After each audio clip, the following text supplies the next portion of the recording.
Cinema mind blowing అన్న second half మాత్రం మామూలుగా లేదు. తెలుగులోనే చెప్పాలంటే చాలా చాలా బాగుంది ఫిల్మ్. ఎక్స్పెక్ట్ చేయలేదు. Heavy goose bumps.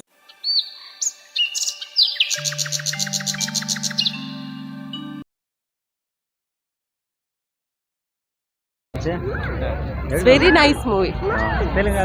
తెలుగు చాలా బాగుంది. చాలా బాగుంది. సూపర్ చాలా బాగుంది. మూవీ అంటే చాలా బాగుంది. అంటే అది inspired by Hollywood movies, but it was really good. Like sorry sir, Prabhas acting is superb, and his performance in Deepika Padukone, like small glimpse, but it was really wonderful. Sorry, graphics is good actually. After Adipurush, I didn't have any expectation, but unexpectedly the movie is really good. I didn't have any such expectation in Indian movie with this person. He is excellent actually. He is the powerhouse, and I am quite perplexed that I'm not sure who is the real Kalki. Is it Prabhas or cinema mind blowing అన్న second half మాత్రం మామూలుగా లేదు. చింపేశాడన్న. First half bore కొడిచింది, బాగాలేదు అనుకున్నాం. కానీ second half మాత్రం చింపేశాడు. Graphics highlight అన్న. Second కోసం వెయిటింగ్ అంతే.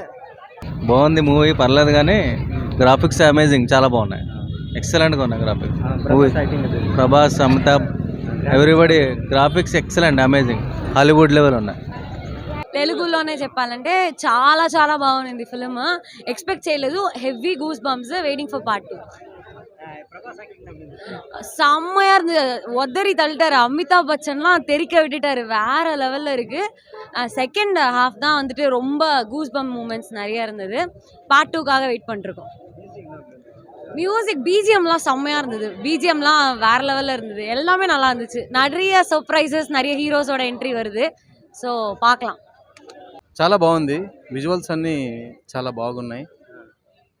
ఎక్స్ట్రాడినరీ, అన్ని ఇంటర్నేషనల్ విజువల్స్ ఉన్నాయి. ప్రభాస్ యాక్టింగ్ చెప్పనక్కర్లేదు. ప్రభాస్ యాక్టింగ్, క్యారెక్టరైజేషన్ అంతా చాలా బాగుంది. అండ్ స్టోరీ ఏంటంటే కొన్ని క్యారెక్టర్స్ బేసిక్స్ తెలుసుకొని వెళ్తే ఇంకా బాగా అర్థమవుతుంది. కొన్ని జస్ట్ మూవీలో క్యారెక్టర్స్ ఇంట్రడ్యూస్ చేశాడు. పూర్తిగా క్యారెక్టర్స్ అన్నీ వస్తే యాక్చువల్గా మూవీ స్టోరీ ఏంటని బయటకు తెలుస్తుంది. దీపికా పదుకొని నార్మల్, ఆమె సుమతి క్యారెక్టర్, ఆమె బేబీ క్యారీ చేయడం, ఆమె రోల్ వరకు ఆమె రోల్ ఉంది. మెయిన్ ఆ ఫైట్ సీక్వెల్ అంటే ప్రభాస్ అండ్ అమితాబ్ బచ్చన్, వాళ్ళిద్దరు రెండు బాగున్నాయి. మొత్తం మ్యూజిక్, బ్యాక్గ్రౌండ్ మ్యూజిక్ అని చెప్పనక్కర్లేదు. అది ముందటి నుంచే ట్రైలర్ రిలీజ్ అయినప్పటి నుంచే బాగుంది. హైప్ ఉంది, బాగుంది. Background music, characterization, visuals, VFX అన్నీ బాగా సెట్ అయ్యాయి.